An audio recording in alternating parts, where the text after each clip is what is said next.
이왕이면 다홍치마라는 말이 있죠. 이 사람들은 더 좋은 것, 더 나은 것, 더 완전하고 더 아름다운 것을 구분할 줄도 알고 추구할 줄도 압니다. 그래서 음악이나 미술과 같은 분야에 심취하기도 하고 또 철학적인 생각도 할 줄 알고 종교적인 행동도 할 수 있는 것입니다.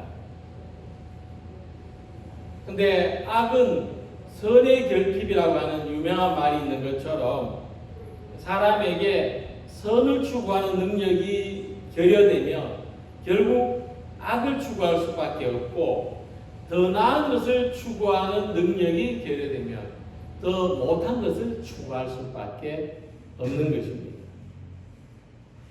그래서 사람이 눈으로 보고 손으로 만질 수 있는 세계에서만 사는 것이 아니라 보이지 않고 경험하지 않은 세계에서도 생각할 수도 있고 살아갈 수도 있다는 것을 말합니다.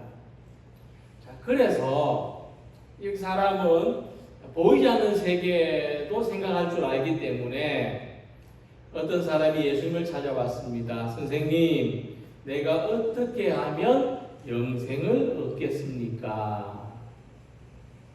22절에 보면 이 사람은 청년이라고 했습니다. 청년. 청년이라는 나이는 아직 죽음을 생각하고 영원히 사는 것을 생각하기에는 아직 젊은 나이입니다. 하지만 그는 그럼에도 불구하고 영원한 삶에 대해서 생각했습니다. 또 영원한 삶을 위해서는 선한 일을 해야 된다. 악한 일을 하면서 영원한 삶을 소망할 수는 없다. 선한 일을 해야만 영원한 삶을 소망할 수 있다고 하는 자기 나름대로의 가치관도 가지고 있었습니다. 근데 그는 어떤 사람이냐 하니까 이 사람의 또 한 가지 특징에 대해서 말하기를 그는 젊은 사람이었고 또 한 가지는 재물이 많은 사람이라 부자라고 했습니다. 영 앤 리치라는 말이 있는데 혹시 들어보셨습니까? 영 앤 리치, 젊고 부자. 요즘 사람들이 추구하는 거랍니다. 당신이 추구하는 인생의 목표가 뭐냐? 영 앤 리치. 어린 나이에 성공해서 부자가 되는 겁니다. 근데 이 사람이 그 사람이에요. 영 앤 리치입니다. 정말 모든 사람이 와 하고 박수치고 부러워할 만한 그런 사람이에요. 근데 이 사람은 현실에 만족을 못했다는 것을 알 수가 있습니다. 그는 모든 사람이 바라볼 때 완전하고 완벽한, 그만하면 완전한 인생인데 그는 그보다 더 나은 삶을 추구했어요. 인생의 목표는 많은 재물을 가지는 것이 아니다. 이 사람은 지혜로웠어요. 그래서 그보다 더 나은 목표가 뭐냐? 그것을 추구하기 위해서, 그것을 알기 위해서 예수님을 찾아왔습니다. 예수님, 저는 젊고 부자인데 하지만 저는 제 삶에 만족하지 못합니다. 예수님, 어떻게 하면 좋겠습니까?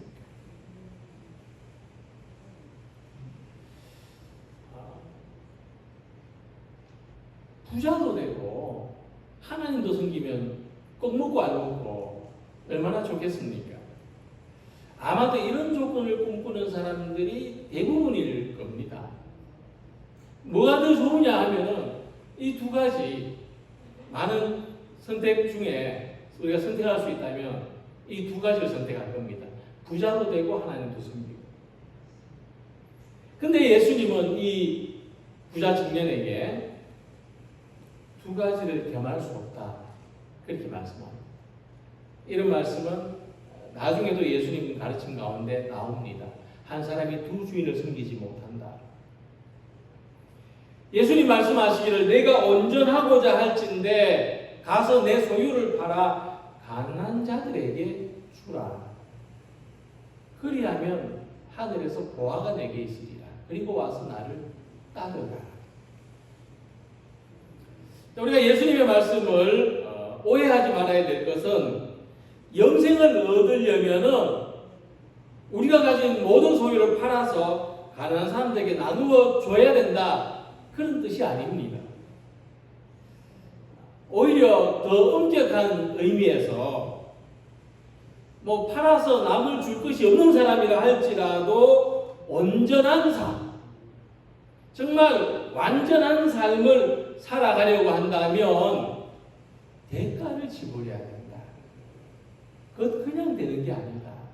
그냥 사라지는 것이 아니다.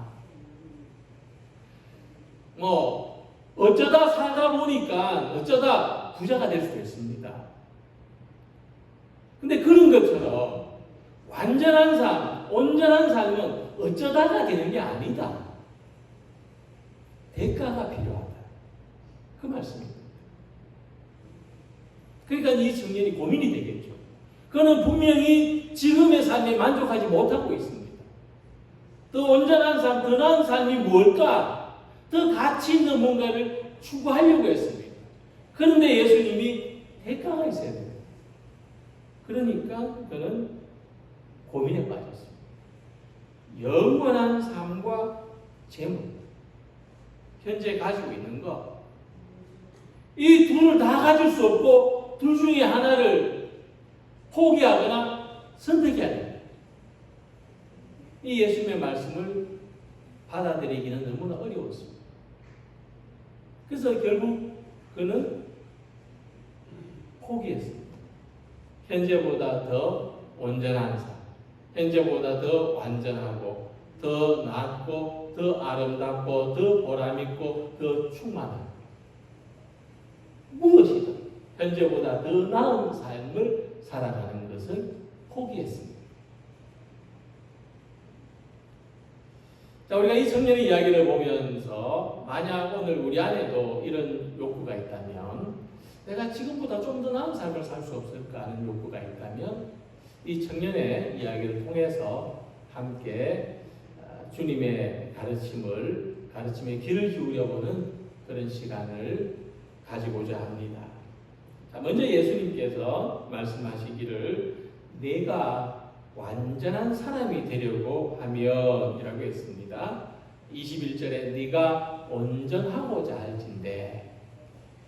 자, 우리가 이 청년이 무엇을 추구했느냐, 그것을 보면은 그는 단순한 욕심을 가진 게 아니었습니다. 대개 사람들은 단순한 욕심을 가지죠.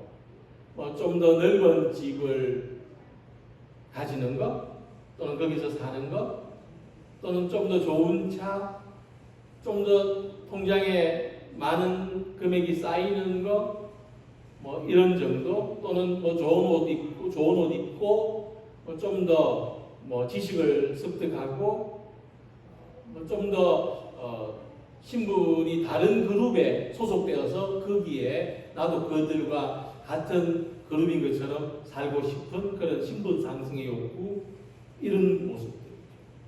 좀 더 크고 사람들이 많은 교회에 내가 속해 있으면 나도 좀 괜찮은 신앙인인 것처럼 그렇게 느껴지는 그런 어떤 욕구들. 근데 사실 그것조차도 단순한 욕심으로 볼 수가 있습니다. 그런데 이 청년은 그런 단순한 욕심이 아니었어요. 온전하게 되는 것. 그는 세상의 어떤 것으로도 자신의 삶이 온전해질 수 없다는 것을 알았습니다. 오직 하나님 안에서 영원히 사는 것. 그건 영생이라고 했지만 이것도 단순히 오래 사는 게 아닙니다. 하나님 안에서 영원히 사는 것. 이것만이 온전한 삶이다. 그것을 알았습니다. 그것을 목적으로 삼았습니다. 그러니까 세상에 어떤 것이 다 있어도 하나님이 없으면 아무것도 없는 거다. 그러나 가진 것이 비록 없어도 하나님이 계시면 그 안에서 나는 모든 것을 가진 삶을 살 수 있다. 그는 정말 삶에 대해서 현명한 지혜를 가진 사람이었습니다. 사도 바울도 고린도후서 5장 1절에서 말씀했습니다.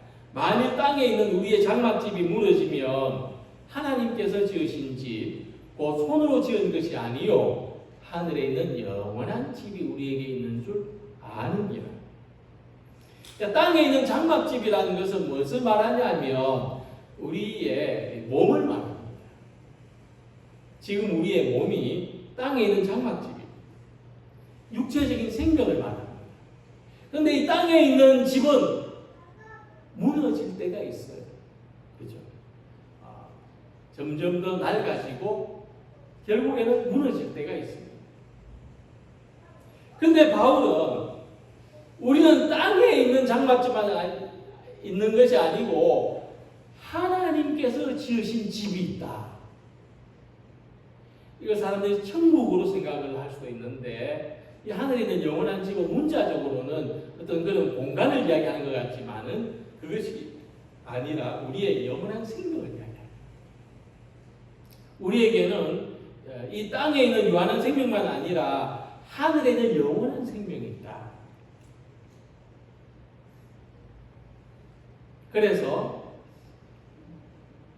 이 하늘에 있는 영원한 생명을 덧입어야 온전한 사람이 되고 온전한 삶이 된다. 이렇게 말씀드렸습니다. 이 부자 청년의 고민에 대한 아주 좋은 답이 되죠.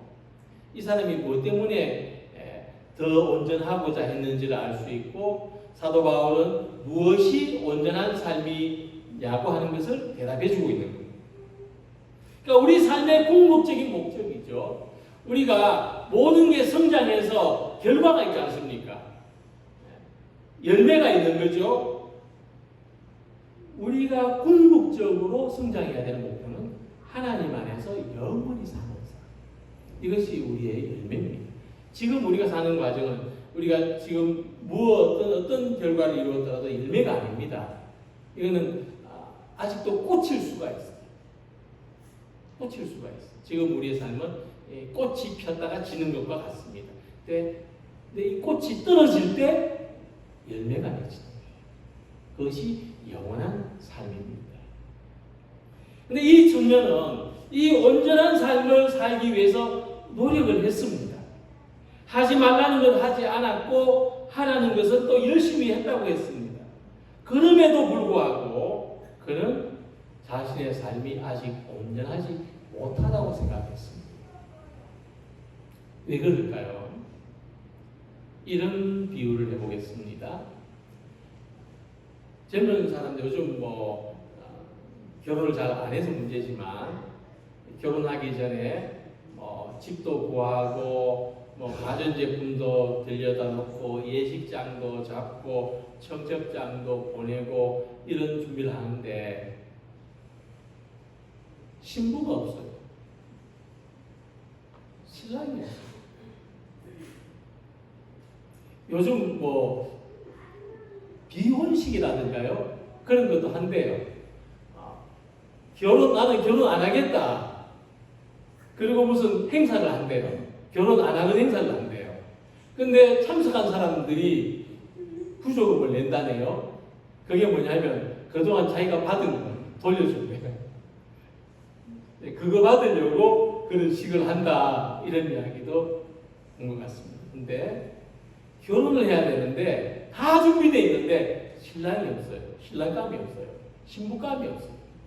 지금 이 청년의 상황입니다. 이 청년의 상황에 다 준비되어 있어요. 그런데 제일 중요한 게 없어요.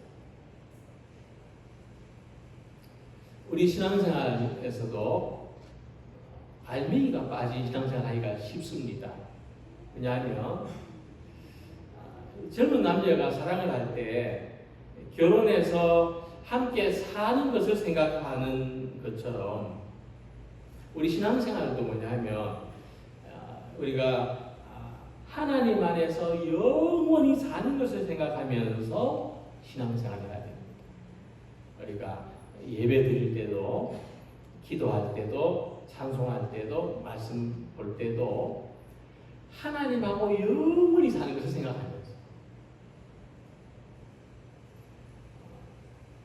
그래서 우리가 신앙생활 하는 가운데 하나님을 만나고 하나님이 주시는 위로와 평화를 경험하면은 이런 마음이 생겨요. 아, 하나님하고 영원히 살고 싶다. 또는 하나님 안에서 영원히 살고 싶다. 이런 소망이 생기는 거예요. 그래서 오늘 우리 모든 성도들은 하나님 안에서 영원히 살기를 소망하는 모든 성도들이 되시기를 축원합니다. 이 청년처럼. 비록 우리는 이 청년보다는 가진 것이 적다 할지라도, 아직도 세상에서 더 가지고 싶은 것이 있다 할지라도, 그러나 궁극적인 소망은 하나님 안에서 영원히 사는 것을 소망하는 우리 모두가 되시기를 축원합니다. 그런데 이제 이 소망을 어떻게 이루어갈 수 있느냐 하는 것이 그 다음 말씀입니다. 예를 들어서 사람이 등에 보따리를 지고 가다가 깊은 물에 빠졌습니다. 근데 그가 살아야 되겠죠. 이 깊은 물에 빠진 사람이 살아나려면은 보따리를 붙들어야 되겠습니까? 밧줄을 붙들어야 되겠습니까? 밧줄을 붙들어야 돼요. 보따리도 붙들고 밧줄도 붙들면 좋겠지만 보따리도 무거워가지고 좀 깔아앉는데, 살고자 하면 밧줄을 붙여야 돼요. 보따리를 버려야 돼요. 이같이 하나님 안에서 우리가 영원히 사는 것은 선택의 문제예요. 선택해야 되는 거죠. 매 순간 선택해야 되는 거죠. 본문의 청년은 이 선택을 못하고 있는 거예요. 그는 선택해야 되는 그 순간까지 왔어요. 보따리를 잡을 거냐, 밧줄을 잡을 거냐를 선택해야 되는데 못하고 있는 거죠. 사람이, 우리가 다 그렇습니다. 우리가 좀 더 온전한 삶, 좀 더 완전해지는 삶, 좀 더 가치 있고, 좀 더 보람 있고, 좀 더 충만하고 나은 삶을 추구하고, 또 그래서 하나님 안에서 영원히 살기를 원하고, 정말 내가 믿음 안에서 영원히 살면 좋겠다는 이런 마음을 가지고자 하는데, 그런데 그러려면은 비워야 돼요. 손에 쥔 것을 놓아야 되는데 이러지도 저러지도 못하고 마음만 있는 경우가 많습니다. 그래서 예수님은 이 청년을 깨우쳐 주세요. 촉구합니다. 너 그러면 안 돼. 말씀해 주십니다. 내가 완전한 사람이 되려고 하면 지금 당장 가서 내 소유를 팔아서 가난한 사람들한테 주고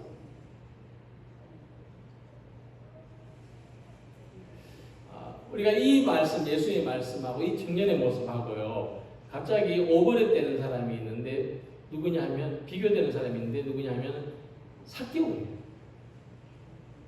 삭개오는 예수님이 이렇게 말씀 안 하셨는데도 자기가 쫓아와가지고, 선생님, 내가 내 재산 팔아가지고 가는 사람도 주겠습니다. 내 누구 피해를 입혔는 거 4배로 갚아주겠습니다. 이랬거든요. 이게 삭개오는 확실한 선택을 했어요. 확실하게 버릴 거 버리고 확실하게 예수님 붙들었어요. 근데 우리도 이 청년처럼 고민할 때가 많은데, 대부분 우리 삶의 선택의 고민은 어떤 거냐면요, 까만 치마냐 하얀 치마냐의 문제가 아니고, 우리 삶의 선택의 고민은 소유가 먼저냐 존재가 먼저냐. 대체로 아주 다른, 사실 까만색 하얀색을 아무거나 선택해도 괜찮아요. 그죠? 취향의 문제죠. 근데 진짜 우리 삶의 갈등의, 선택의 갈등은요, 소유냐 존재냐예요. 그런데 우리가 만약에 소유냐 존재냐, 보따리냐, 밧줄이냐, 생명줄이냐. 둘 중에 하나를 선택해야 된다면 뭘 선택하실까요? 현명한 사람이라면 당연히 존재를 선택해야 돼요. 존재를. 보따리가 아니라 밧줄을 잡아야죠. 그래야 뭐 나중에 뭐 일단 내가 밖에 나와야 그 다음에 뭐 산소 마스크를 쓰고 보따리를 건조로 들어가든지 할 거 아닙니까? 밖에 못 나오면 뭐 나도 못 나오는 거고 보따리도 못 나오는 거죠. 근데 이게 사실 대단히 어려운 거지만은 그럼에도 불구하고 이게 우리가 생각하는 것과는 다르게 소유를 포기하고 존재를 선택하는 게 되게 어려운 거지만 그래도 사람들은 잘 못 벗어납니다. 그래서 망하는 경우가 많죠. 특히 사람들은 뭐 권력, 인정받는 것, 소속과 안전의 욕구도 이 소유욕 못지않게 강합니다. 그래서 잘 못 벗어나고요. 무엇보다 가장 강한 집착은 뭐냐면 지금 내가 가지고 있는 그게 별거 아닌 거라 하더라도 나중에 보면은 별거 아닌 건데 근데 지금 내가 가지고 있는 것을 가장 사람들은 집착합니다. 자, 그래서 그가 선생님 내가 영원한 생명을 얻으려면 무슨 선한 일을 해야 됩니까? 하고 물었는데 바로 이것이 영원한 생명은 소유의 문제가 아니라 존재의 문제라는 것을 이야기하여 주는 겁니다. 그러니까 뭔가를 더 가져서 영원한 생명을 얻는 게 아니라는 것을 아는 거예요. 선한 일을 한다는 거, 이게 존재의 문제라는 거예요. 선한 일을 한다는 거. 그래서 우리가 항상 선택할 때 그래서 이런 고민을 해야 되죠. 이게 나한테 이익이 되냐 손해가 되냐는 소유의 문제입니다. 근데 이렇게 하는 게 옳으냐 좋으냐는 존재의 문제예요. 우리가 어떤 선택을 할 때 이게 나한테 도움이 될까 안 될까 이런 선택보다는 이게 옳은가 이게 그런가 이런 선택을 하시기를 바랍니다. 모든 선택의 문제를 그렇게 가져오시기 바랍니다. 근데 이런 사람에게 영생이 주어진다 이렇게 말씀하고 있는 거죠. 왜냐하면 영생이라는 것이 본질적으로 소유가 아니라 존재이기 때문입니다. 바울이 에베소서 2장 8절에서 말씀했습니다.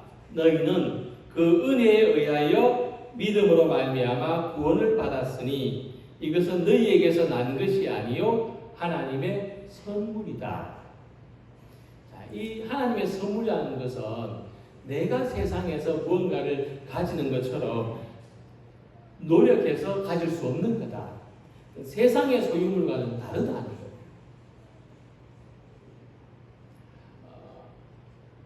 생명이 소유가 되는 것은요, 컴퓨터 게임에서밖에 없습니다. 컴퓨터 게임은 뭐 게임하다가 죽어도 동전 넣으면 다시 살아나잖아요. 생명은 소유가 아닙니다. 생명은 존재, 사는 겁니다. 사는 거. 그래서 내 생명이 2개, 3개쯤 되는 게 아니에요. 지금을 사는 게 생명이에요. 그래서 우리가 병원에서 겨우 이 산소호흡기 달고 호흡만 하는 사람을 우리가 뭐라 합니까? 식물인간. 식물인간. 그러니까 사람은 식물의 삶을 사는 존재가 아니라는 거예요. 사람은 사람의 삶을 살아야 돼요. 하나님을 믿는 사람은 하나님 믿는 사람의 삶을 살아야 됩니다. 그것이 영생입니다. 영원한 생명을 사는 겁니다. 그래서 영생은요, 가졌다 안 가졌다 이 문제가 아니에요. 당신 구원 받았어요 안 받았어요 이런 문제가 아니에요. 당신 영생이 있어요 없어요 이렇게 물어볼 수 있는 문제가 아니에요. 사느냐 못 사느냐의 문제입니다. 영원한 생명은 내가 사는 생명이 영원한 생명의 삶이면 내게는 영원한 생명이 있는 거예요. 근데 지금 내가 사는 삶이 영원한 생명의 삶이 아니라 육신의 삶이면 내한테는 영원한 생명이 아직 없는 거죠. 하나님 안에서 살면 영생이고 하나님 안에서 살지 못하면 영생이 아닌 겁니다. 그래서 예수님께서 이 청년에게 요구하시는 것은 무엇을 가지고 사느냐가 아니라 어떻게 사느냐입니다. 영원한 생명은 무엇을 가지고 사느냐에 의해서 결정되는 것이 아니라 어떻게 사느냐에 의해서 결정되는 것입니다. 우리 생명도 그렇죠. 길게 살거나 짧게 사는 것보다 더 중요한 게 뭐냐 하면 어떻게 사느냐가 더 중요한 겁니다. 이처럼 우리 모든 성도들은 영생에 대해서 좀 새로운 생각을, 새로운 눈을 뜨시면 좋겠습니다. 하나님 안에서 사는 게 영생이구나. 이 땅에서 하나님 안에서 살다가 영원히 이어지는 것이 영생이구나. 이렇게 하나님 안에서 영원히 살아가는 우리 성도님들의 삶이 되시기를 소망합니다. 그래서 오늘 우리는 이 영생을 소유한 사람, 영원한 생명의 삶을 사는 사람으로서 어떻게 살아갈 것인가 결론적으로 함께 생각해 보도록 하겠습니다. 예수님은 이 청년한테 어떻게 살라 그러셨어요? 네 가진 거 팔아서 가난한 사람한테 주고 와라. 이렇게 말씀하셨어요. 근데 사실은 주라는 게 강조점이 아니고 그래서 없어지는 게 아니고 그러면 하늘에서 보아가 있다. 네가 생각하지 못한 하늘의 선물이 있다. 이렇게 말씀하시고 또 그리고 와서 나를 따르라. 이게 예수님을 따르라는 게 목적이에요. 많은 걸 가지고 예수님을 따를 수 없기 때문에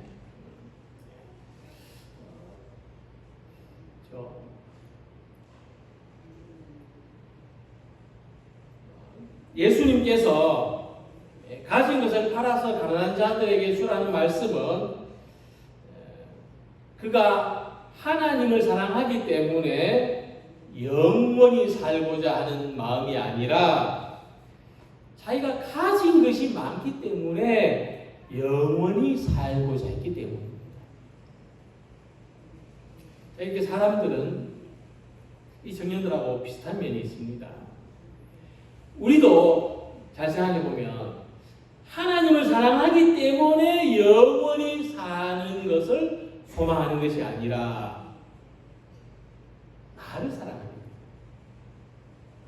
내가 가진 것 또는 나하고 관계된 모든 것들을 사랑하기 때문에 영원히 살기를 바란다는 겁니다. 그래서 우리가 이 세상에서 천국의 모습을 잘 보기가 어렵습니다. 왜냐하면 사람들이 다 목적이 그래요. 자기를 사랑해서 영원히 살고자 하고 자기를 사랑해서 다른 사람들하고 가깝게 친하게 지내려고 하고 자기를 사랑해서 더 나은 삶을 원하기 때문에 그렇습니다. 그래서 우리는 어떤 사람이 하나님 안에서 영원히 살 수 있는지를 생각해 볼 수가 있는데 그는 자기의 모든 것을 내려놓기까지 하면서 하나님을 사랑하는 사람이다. 예수님 말씀에 의하면 자기를 부인하고 예수님을 따르는 사람이 이런 삶을 살아야 영원한 삶을 살 수 있는 것이구나 또는 완전하게 사는 것이구나 하는 답을 생각해 볼 수가 있는 것입니다. 자, 그래서 예수님께서 이 청년에게 말씀하신 것처럼 영원한 생명은 새로운 삶을 요구합니다. 영원한 생명을 가진 사람은 새롭게 살 수밖에 없습니다. 이 새로운 삶이 어떤 거냐면 하나님께서 사람에게 주신 계명은 하지 말라는 계명도 있고 하라는 계명도 있습니다. 근데 18절에서 19절 보면은 이 사람은 하지 말라는 계명은 4가지를 시켰어요. 그런데 하라는 계명은 2가지를 시켰어요. 굉장히 상징적이죠. 우리는 어떻습니까? 하나님 우리에게 주신 계명 중에 하지 말라는 계명을 많이 지키는 편입니까? 하라는 계명을 많이 지키는 편입니까? 이 청년과 같아요. 하지 말라는 쪽을 많이 지켜요. 근데 예수님께서 이 청년에게 어떤 계명을 줍니까? 하라는 계명을 줍니까? 하지 말라는 계명을 줍니까? 하라는 계명을 주셔요. 가서 내 소유를 팔아 가난한 자들에게 주라. 하라는 거죠. 그 다음에 또 무슨 말씀합니까? 그리고 와서 나를 따르라. 그죠? 그래도 하라는 계명이죠. 근데 이 청년은요, 이 하라는 계명 앞에서 딱 스톱이 걸립니다. 하라는 계명 앞에서 아이고 못하겠는데요? 이러고 되돌아간 거죠. 근심하면서 돌아갑니다. 그래서 오늘 우리는 이 사람의 고민, 이 사람의 근심에 깊이 공감할 수 있는데 사실 하지 말라는 계명은요, 신앙생활뿐만 아니라 신앙생활 밖에서도 많이 이야기하는 겁니다. 우리가 자라면서 많이 듣는 겁니다. 하지 마라, 하지 마라, 하지 마라. 많이 들어온 겁니다. 근데 하라는 계명, 특별히 예수님께서 하라고 가르치는 계명을 따르려면 굉장히 적극적인 태도가 필요해요. 굉장히 철저한 자세가 필요합니다. 대표적으로 어떤 계명이 있습니까? 먼저 그 나라와 그 의를 구하라 하라는 거죠. 내 이웃을 내 몸과 같이 사랑하라. 용서하라. 자비를 베풀어라. 대부분 우리가 못하는 계명은 하라는 계명이에요. 그래서 우리가 영원한 생명을 얻은 사람, 더 나은 삶, 더 온전한 삶을 추구하려면 우리는 하라는 데 집중해야 되는 줄 믿습니다. 그래서 우리의 삶에 생기는 모습과 똑같아요. 우리가 더 생기는 삶을 살려고 해도 안 하는 쪽보다는 하는 쪽을 더 많이 선택해야 해요. 그래서 음식을 먹을 때도 더 섭취해야 되는 영양소가 있고, 운동을 더 해야 되고, 인간관계도 더 해야 되고, 하라는 쪽에 집중할 때 우리의 보통의 삶도 생기가 있을지 뿐만 아니라 우리의 영원한 생명에, 우리의 온전한 삶, 완성되어 가는 삶에도 하나님 계명에 집중하는 삶이 훨씬 더 유익하다는 말씀입니다. 그래서 결론을 말씀드립니다. 이 청년이 마음으로는 하나님 안에서 영원히 살고자 했는데 자기를 내려놓아야 된다는 이 말씀 앞에서는 결국 되돌아섰습니다. 이와 같이 우리가 하나님보다 나를 더 사랑하면, 하나님보다 내가 가진 소유를 더 사랑하면 결코 온전한 삶을 살아갈 수가 없구나. 결코 영원한 생명, 완전한 삶을 이룰 수가 없구나. 결정적으로 우리가 해결해야 될 문제죠. 그래서 우리가 온전한 삶이 되기를 원하는 것은 궁극적으로 하나님 안에서 영원히 살기를 바라는 것인데, 하나님 안에서 영원히 살기 위해서 자기 자신과 자신의 소유까지도 선택해서 내려놓을 수 있는 우리들이 되시기를 소망합니다. 이것은 우리가 가지고 있는 것 위에 더 뭔가를 가져서 되는 삶이 아니라 지금까지와는 다르게 살아야 되는 것입니다. 그래서 자기와 자기의 것을 사랑하는 것이 아니라 하나님을 사랑하는 선택, 더 옳은 것을 사랑하는 선택, 더 나은 것을 사랑하는 성도들이 되시기를 바랍니다. 이 선택을 할 때에 예수님께서 하라고 가르치시는 삶을 살아갈 수가 있습니다. 이와 같이 복된 삶을 살아가는 교회 성도님들이 다 되시기를 주님의 이름으로 기원합니다. 기도드리겠습니다.